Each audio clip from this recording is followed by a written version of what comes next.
혹시 왜 이렇게 잘생겼나?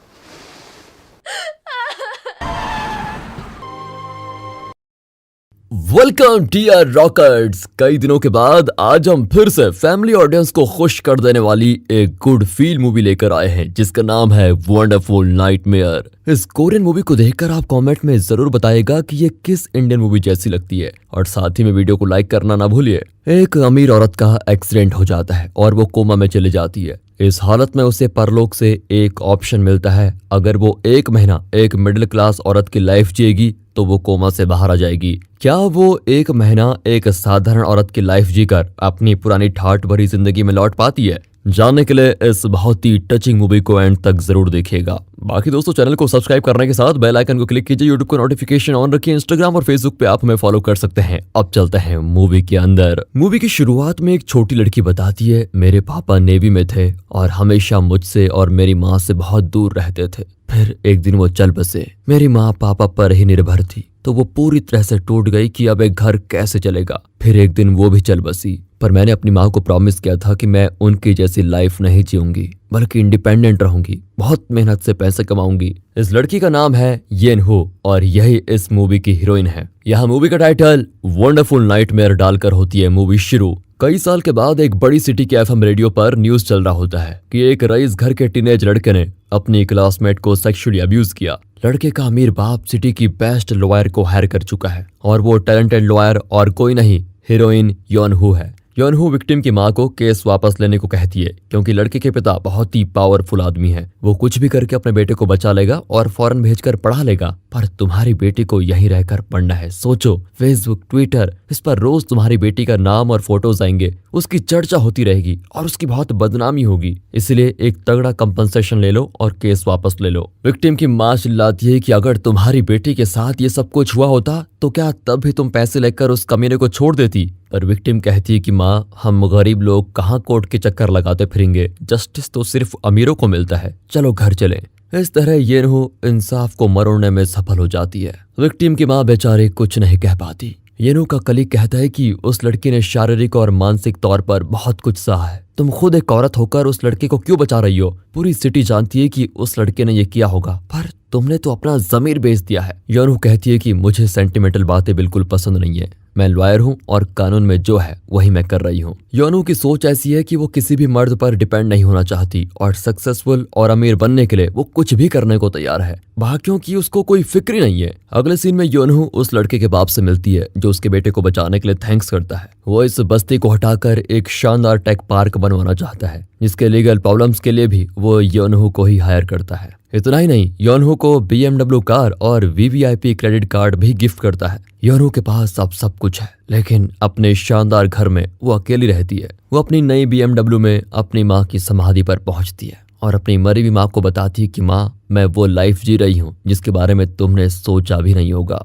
तुम पापा पर डिपेंड करती थी, पर मैं किसी मर्द पर डिपेंड नहीं करती हूँ। योनहू को लगता है कि सारे मर्द सेल्फिश और निकम्मे होते हैं। घर लौटते वक्त वो ड्राइव करते करते चश्मा ढूंढती है, लेकिन तभी सामने से एक ट्रक आ जाता है और योनहू गाड़ी को दूसरी तरफ घुमाती है, जिसकी वजह से गाड़ी ब्रिज से नीचे गिर जाती है। अगले सीन में योनहू एक वेटिंग एरिया में बैठी होती है जहाँ दीवारें एकदम सफेद हैं और उसके हाथ में एक टोकन है। योनहू कंफ्यूज्ड होकर रिसेप्शनिस्ट से पूछती है कि ये जगह कौन सी है और मैं कहाँ पर आ गई हूँ। वो योनहू का नाम और डेट ऑफ बर्थ पूछकर अपने आईपैड पर चेक करती है तो थोड़ा शॉक होकर अंदर जाती है। अंदर एक आदमी बैठा होता है जो इस ऑफिस का मैनेजर मालूम होता है। वो एक स्टाफ को डांट रहा होता है कि 30 दिन के बाद मरने वाली औरत को तुम अभी उठा के लेके आ गए और उसे स्वर्ग भी भेज दिया, मतलब ये यमराज का ऑफिस है। मैनेजर चिल्लाता है कि अब स्वर्ग का मैनेजर मेरा दिमाग खाएगा, तुम जैसे स्टाफ को तो मैं नरक में गड्ढा खोदकर वहां दबा दूंगा और वहां से फिर वर्क फ्रॉम होम करवाऊंगा। तभी रिसेप्शनिस्ट आकर बताती है कि इस आदमी ने गलती से योनहू नाम की औरत का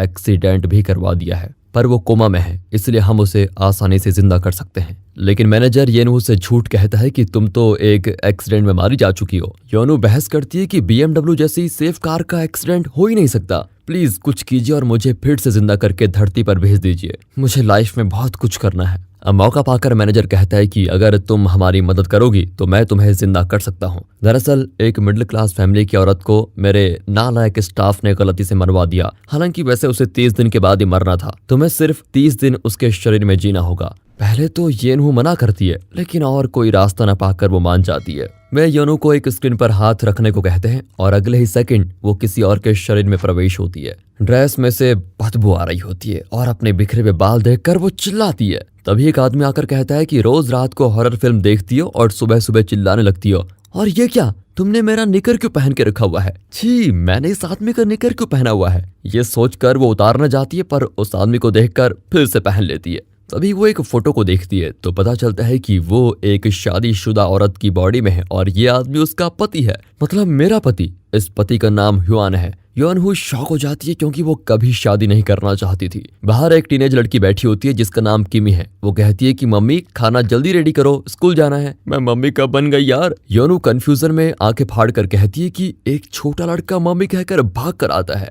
योनहू उससे डरकर पीछे हट जाती है। तभी उसका पति पूछता है कि खाने में क्या बना है हनी? बिहेवियर से तो ये स्वीट हस्बैंड ही लगता है, पर खाना तो बना ही नहीं। कोई बात नहीं हनी, ये कहकर वो बच्चे का कॉर्नफ्लेक्स मुंह में दबाकर चला जाता है। योनू बाहर आकर परलो के मैनेजर को कोसती है कि तुम्हें गेम खेलने के लिए मेरी लाइफ मिली थी क्या? तुम नरक में जाओगे। तभी छोटू आता है। योनू को अपनी माँ का पर्स पकड़ाता है। वैसे छोटू का नाम आरी है। योनहू जिस औरत की बॉडी में है उसका नाम कोन्सू था और उसकी उम्र 34 साल की थी। उस एरिया की अमीर औरत कंप्लेंट करती है कि तुम्हारे बच्चों ने बिल्डिंग के लिफ्ट में लगे एडवर्टाइजमेंट के पोस्टर को चुरा लिया है। ऐसे लो क्लास लोगों को यहाँ से निकाल देना चाहिए। योनहू अब बिगड़ जाती है कि लो क्लास किसे कहा बे? मेरी क्लास देखोगी तो मुझसे भी भीख मांगोगी, भीख। आरी उसे खींचकर बस स्टॉप पे लेके जाता है जहाँ कोन्सू की फ्रेंड्स खड़ी होती हैं। सबके सब योनू को कोन्सू समझकर पूछती हैं कि कल रात मूवी क्या थी यार, क्या गजब थी। वे कोनू के कंधे पर हाथ डालती हैं, उससे प्यार से मारती भी हैं। ये सब कुछ योनू को बहुत नया और अजीब लगता है क्योंकि वो किसी से मिंगल नहीं होती है।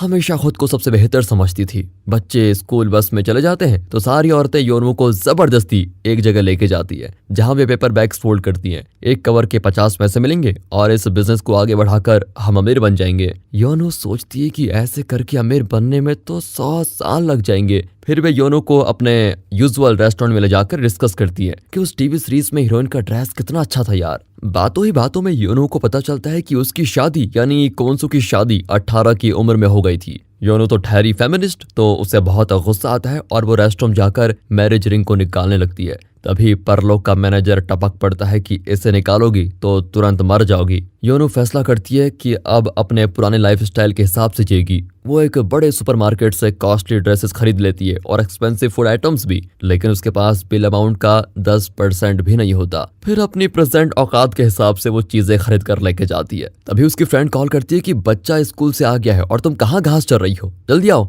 योनू भाग कर आती है तो आरी मुंह फुलाकर खड़ा होता है कि मम्मी उसे लेने के लिए नहीं आई। रात को योनू बीफ स्टीक और ऑमलेट बनाती है जो उसका फेवरेट फूड है, पर इन लोगों को ये फूड खाना ही नहीं आता। योनू कहती है कि मैंने इतने साल तुम लोगों के लिए मेहनत की है, अब मैं 1 महीने के लिए वेकेशन पर जाना चाहती हूँ। इस तरह वो इस घर से बच निकलना चाहती है, पर किमी रूडली कहती है कि आप चली गई तो हमारा खाना कौन पकाएगा, कपड़े कौन धोएगा, घर का साफ सफाई कौन करेगा। योनू कहती है कि हम बाय रख लेंगे। ओह, मेरे डांस क्लास के लिए पैसे नहीं है, पॉकेट मनी देने के लिए पैसे नहीं है, लेकिन नौकरानी रख लेंगी और वेकेशन पर जाएंगी। वाह, इस तरह चिल्लाकर वो चले जाती है। हुआन कहता है कि अपने टीवी सीरियल की दुनिया से बाहर आ जाओ हनी। रात को बच्चे सो जाते हैं तो हुआन उसके साथ इंटीमेट होने की कोशिश करता है, पर योनू उसका हाथ मरोड़कर कहती है कि मैं 18 साल की थी जब तुमने मुझसे शादी की और जल्दी जल्दी 2 बच्चे भी कर दिए। तुमने मुझे इस 4 दीवारी में कैद करके रखा, मेरी लाइफ बर्बाद कर दी। आइंदा हनी वनी कहकर मेरे पास भी भटके तो तुम्हारी खैर नहीं। इस तरह चिल्लाकर वो अपना पिलो और बेडशीट लेकर हॉल में चली जाती है।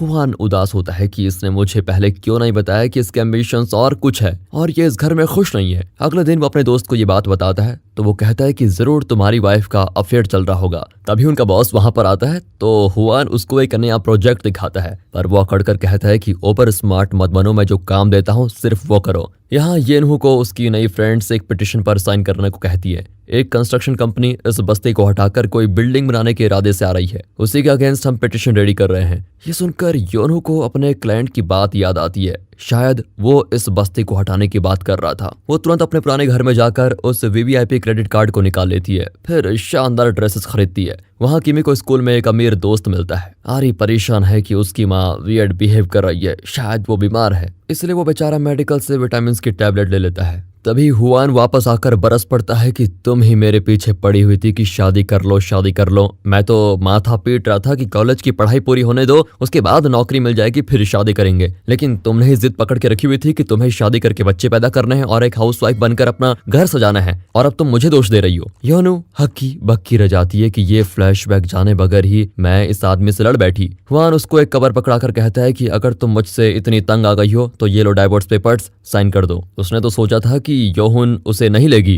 पर वो ले लेती है, लेकिन हुआन उसे कस के पकड़ कर रखता है। पर आखिर ह्योन उसे छीन लेती है और हुआन मायूस होकर अंदर चला जाता है। अगले ही पल वो मातम मनाता हुआ बाहर आता है कि मेरे 6 महीने की सैलरी एक ही दिन में ये कोट सूट खरीदने में खर्च कर दी तुमने। योनू कहती है कि ये मैंने अपने पैसों से खरीदे हैं। हुआन चौंक कर पूछता है कि ये मेरा और तुम्हारा अलग कब से हो गया हनी। तभी वहां पर पुलिस आ जाती है क्योंकि योनहू जो फिलहाल कोन्सू के शरीर में है उसने बिना परमिशन योनहू का क्रेडिट कार्ड यूज किया। योनू कहती है कि ये मेरी फ्रेंड का क्रेडिट कार्ड है, पर पुलिस उस पर विश्वास नहीं करती। तब हुआन कहता है कि ये जिस लॉयर का क्रेडिट कार्ड है वो मेरी फ्रेंड है, उसने हमारे घर की हालत देखकर ये क्रेडिट कार्ड मुझे दिया था। पुलिस हुआन का बैकग्राउंड चेक करके पता लगा लेती है कि सच में हुआन उसी लॉ स्कूल में पढ़ता था जहां योनहू पढ़ती थी। फिर वे उन्हें छोड़ देते हैं। इस तरह वो योनहू को बचा लेता है। वो पूछता है कि क्या तुम्हारा किसी के साथ कोई अफेयर है। योनहू कहती है कि नहीं।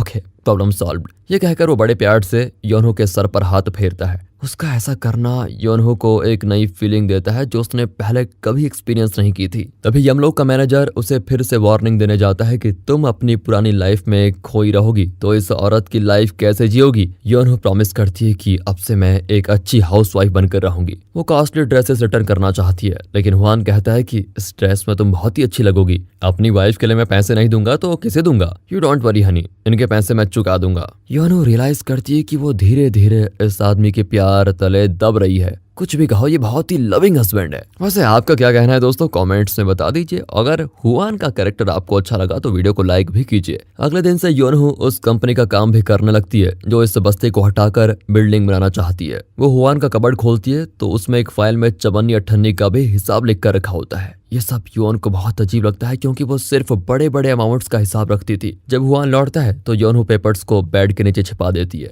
हुआन कहता है कि कल एक ऑफिस में एक पार्टी है, क्या तुम चलोगी मेरे साथ। योनहू मान जाती है। योनहू की ड्रेस और हेयर स्टाइल देखकर हुआन तो दंग रह जाता है और कहता है कि तुम बड़ी खूबसूरत हो, तुम्हें मेरे साथ आने में शर्म तो नहीं आ रही है। योनहू हंस पड़ती है और वे कंपनी हेड से मिलते हैं, पर इससे पहले कि हुआन उन्हें अपने प्रोजेक्ट के बारे में बता सके उसका बॉस उसे टोक देता है। ये देखकर योनहू को गुस्सा आता है और वो डाइनिंग टेबल पर सबके सामने कंपनी हेड को उस प्रोजेक्ट के बारे में बताती है। वो बहुत इंप्रेस होकर प्रोजेक्ट को अप्रूव कर देता है। इस पर हुआन का बॉस चिढ़कर हुआन को डांटता है। योनहू भड़क जाती कि तुम अपनी पोजीशन बनाए रखने के लिए मेरे पति का प्रमोशन रोकना चाहते हो। तभी बॉस योनहू को कुछ गलत कह देता है। हुआन गुस्से में बॉस को एक पंच मारता है कि मेरी वाइफ के बारे में एक भी शब्द कहा तो मैं मार डालूंगा। योनहू इसे एक मिडिल क्लास हस्बैंड समझ रही थी, पर ये तो अपनी वाइफ के लिए कुछ भी करने को तैयार है। फिर वे एक रेस्टोरेंट में जाते हैं जहां हुआन परेशानी में खूब ड्रिंक करता है। वैसे हुआन बहुत ही सहनशील आदमी है, पर कोई उसकी पत्नी को कुछ कहे तो वो चुप नहीं रह सकता। योनहू पूछती है कि तुमने लॉ स्कूल की पढ़ाई अधूरी क्यों छोड़ दी। हुआन हंसता हुआ कहता है कि तुम तो ऐसे पूछ रही हो जैसे सब भूल गई।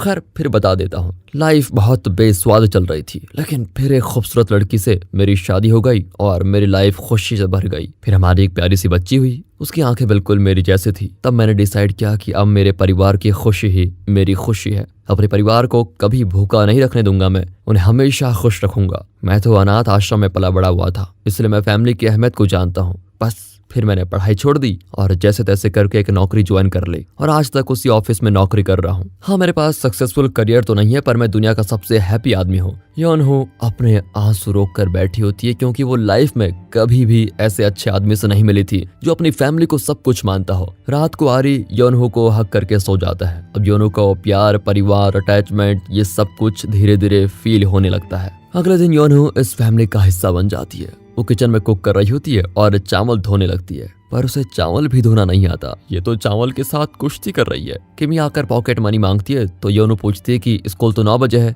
तुम 7:30 बजे कहाँ चल दी? बॉयफ्रेंड से मिलने जा रही हो? किमी घबरा कर कहती है कि बॉयफ्रेंड नहीं, सिर्फ फ्रेंड है। अगर पॉकेट मनी चाहिए तो जाकर उन शॉपिंग बैग्स को फोल्ड करो। 300 बैग्स को फोल्ड करोगे तो $10 दूंगे। किमी गुस्से में चली जाती है। योनू अब एक स्ट्रिक्ट मम्मी बन चुकी है। उस रात उस एरिया का नाइट मार्केट चालू हो जाता है और वही अमीर औरत इसे चला रही है। वो सबसे भाड़ा वसूल कर रही होती है। आरी एक जगह गिर जाता है तो स्नैक्स की दुकान का ओनर उसे उठाकर बैंडेड लगाता है। इतने में वो औरत भाड़ा न देने के लिए स्नैक्स वाले को खूब इंसल्ट करती है। अब योनहू उस औरत की लेती है क्लास की अपार्टमेंट बिल्डिंग पर तुमने जो एडवर्टाइजमेंट का बोर्ड और सेलफोन टावर लगा के रखा हुआ है उसका रेंट तुम हमारे साथ शेयर नहीं करती, खुद ही हड़प जाती हो और उसका इनकम टैक्स भी नहीं भरती। उस आदमी से माफी मांगो वरना इसी वक्त तुम्हें पुलिस के हवाले कर दूंगी। वो औरत घबराकर सॉरी कहकर चली जाती है। सभी हैरान होकर पूछती हैं कि ये लॉ पॉइंट्स तुमने कहाँ से पता करे। वो कहती है कि मेरे हस्बैंड लॉ स्कूल के स्टूडेंट थे ना, उन्होंने मुझे बताया। अगले दिन किमी सारे शॉपिंग बैग्स फोल्ड करके लाती है। अब योनहू उसे $10 दे ही देती है। किमी उस मेरी फ्रेंड के घर जाती है। वो किमी को किस करने आता है तो किमी मना करती है। फिर वो देखती है कि वहां पर एक कैमरा छिपा कर रखा हुआ है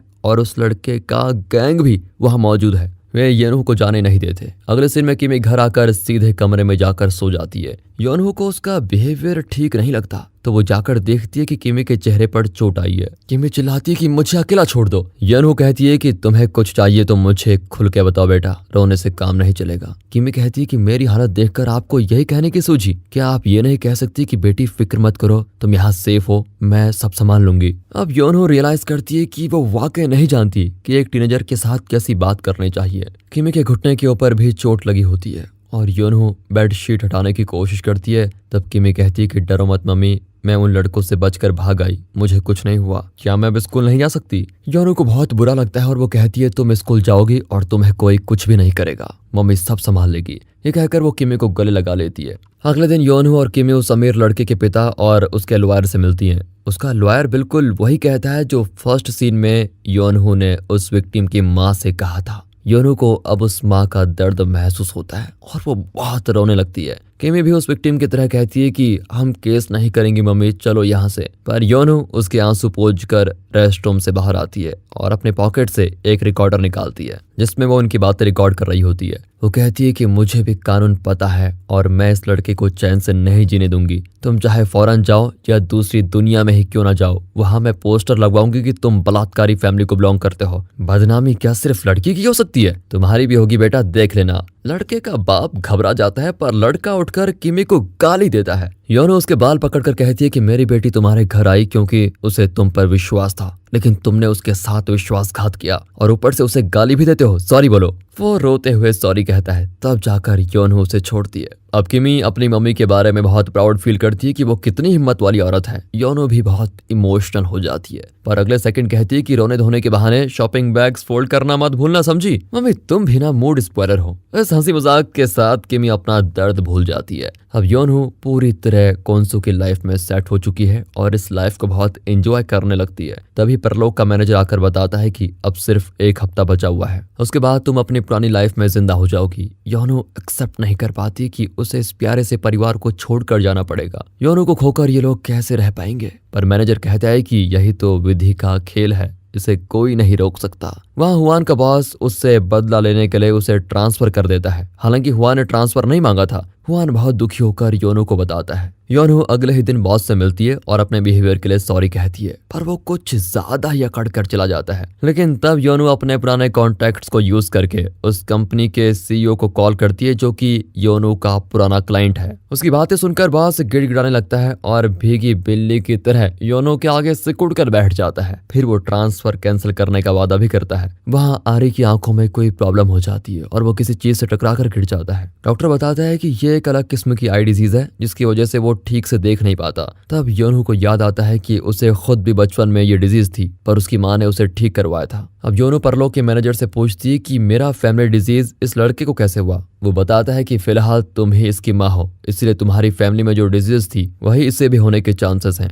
ये क्या पागलपन है, मुझे नर्क में भेज दीजिए लेकिन इस परिवार को खुश रखिए। ये कहकर योनहू बहुत रोती है। इतने में हुआन आ जाता है तो मैनेजर गायब। उस रात योनहू आरी के पास लेटकर उसे अपनी लाइफ की कहानी सुनाती है और बताती है कि बचपन से मैं अकेले जी रही हूँ पर आज मेरा भी एक परिवार है, लेकिन तुम लोगों का दुख मुझसे देखा नहीं जाता, मैं बहुत ही अनलकी हूँ। ये कहकर वो बहुत रोती है। अगले दिन आरी का एक आई ऑपरेशन चल रहा होता है और तभी परलोक का मैनेजर आकर योनहू को लेके जाता है। और कहता है कि थोड़ी देर में कॉन्सो की लाइफ खत्म हो जाएगी और फिर तुम अपनी लाइफ में लौट सकती हो। पर योनहो विनती करती है कि अंदर मेरे बेटे का ऑपरेशन चल रहा है और मेरा पति वेट कर रहा है, प्लीज मुझे जाने दीजिए, मैं अपनी पुरानी लाइफ में नहीं जाना चाहती। पर मैनेजर कहता है कि ये तुम्हारा परिवार नहीं और तुम विधि को नहीं बदल सकती। पर योनहो जिद करके हाथ छुड़ाकर भागती है तो सड़क पर उसका पैर फिसल जाता है। तभी एक ट्रक तेजी से आ रहा होता है जिसका ब्रेक फेल हो चुका है। योनहो रोती है कि प्लीज एक बार मेरी मदद कीजिए। उसकी हालत देखकर मैनेजर को भी बहुत बुरा लगता है और वो ट्रक को रोक देता है। योनहो तुरंत उठकर भागती है। हुआन बताता है कि ऑपरेशन अच्छा हुआ, थोड़ी देर में हम आरी को देख सकेंगे।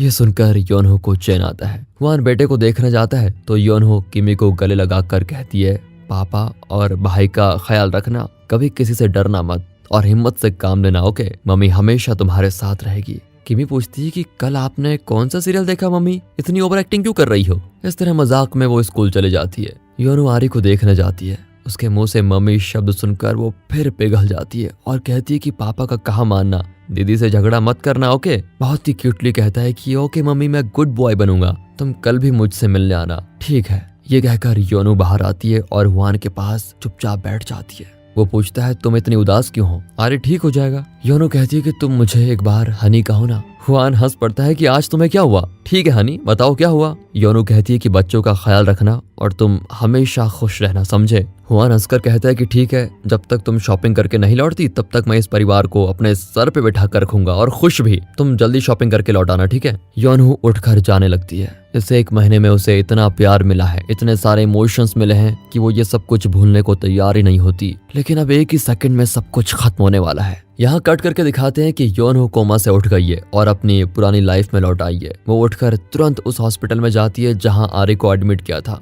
पर वहाँ आरी नहीं होता। दरअसल 1 हफ्ते के बाद ही योनहो कोमा से बाहर निकली होती है। फिर वो हुआन के घर जाती है लेकिन वहाँ भी कोई नहीं होता। फिर उस रेस्टोरेंट को देखती है जहाँ वो अपनी फ्रेंड्स के साथ वक्त बिताती थी। फिर स्कूल बस वाले बस स्टॉप पर जाती है। 1 महीना उसने जो लाइफ जिया उसे हर जगह ढूंढती फिरती है। फिर वो अपने कलीग का एक रिकॉर्डर देखती है जिसमें उस सेक्सुअल असॉल्ट केस का एविडेंस होता है। आज के सारे केसेस तुम देख लो, मैं अब ये काम नहीं करूंगी। ये कहकर वो घर जाती है और अपनी चीजें पैक कर रही होती है। तभी वो अपनी और अपनी माँ की एक फोटो देखती है जिसमें उसके पापा भी होते हैं, पर कई साल से उसने उसे फोल्ड करके रखा था और उसे उसके पापा का चेहरा भी याद नहीं। पहली बार उस फोटो को खोलकर देखती है तो चौंक जाती है। दरअसल यही योनहो के मरे हुए पिता हैं और योनहो को फैमिली की अहमियत समझाने के लिए उन्होंने परलोक के मैनेजर का रूप लेकर ये सब कुछ किया था। ये जानकर योनहो फूट फूट कर रोने लगती है और अपने पापा को याद भी करती है। फिर वो अपने फ्लाइट पर चढ़ती है। तभी पीछे से आरी आवाज देता है कि मैडम थोड़ा साइड हटिए ना। योनहो शॉक होकर पूछती है कि बेटा आरी तुम कैसे हो?